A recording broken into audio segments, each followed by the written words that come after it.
this is part of a dragon because a client wanted a Welsh connection on this headstone. And they didn't want a conventional dragon, so I designed this one especially for them. So it's very stylized because I think this style of stylization suits the lettering better than if it was a conventional dragon, because then it would look like a stamp on it rather than a bit of a carving, I hope. But what's nice about this type of dragon is you don't have to worry too much about people complaining that it's not the authentic one. So it's much better in that respect. Gives me a little bit more freedom.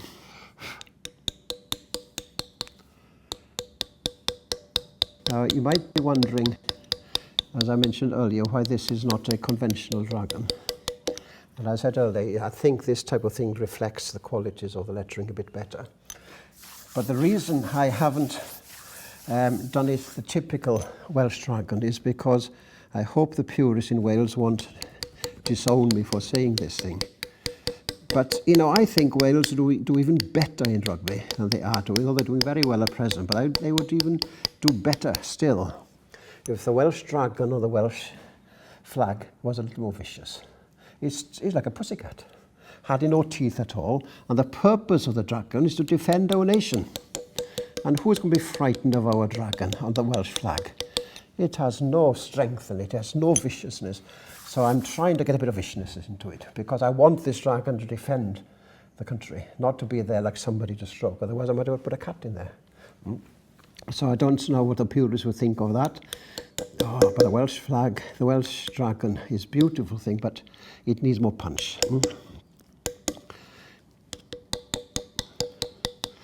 So I hope I've achieved a little bit of more viciousness in that. I'd like to think that this chap will snap his finger off if I've done it correctly. It's not that I'm a vicious person, but I think the dragon needs to be a little bit vicious.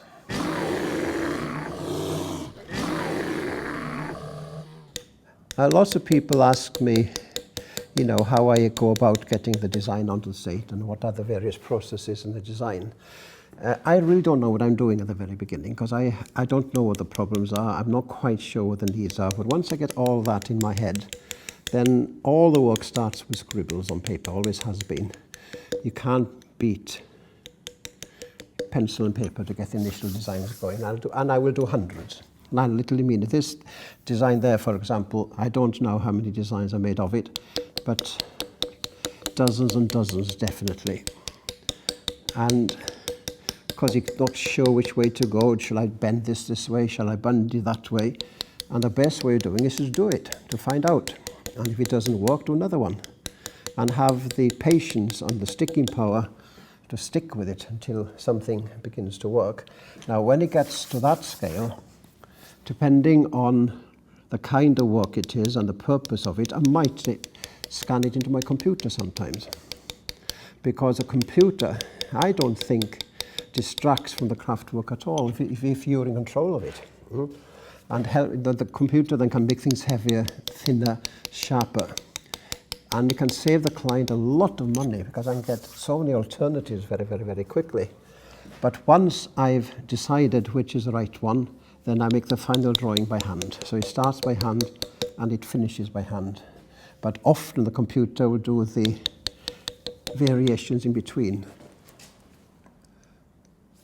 Then I get it onto the slate, trace it through very often through a tracing paper or the kind of thing you have in, what do you call these things, carbon papers. I'll get that involved in a minute. And then I'll scratch the design afterwards, but I'm not following the lines. They're just there as a guide. That's the important thing. They're just there to tell me what my extremes are. But I let my eye make the final cut.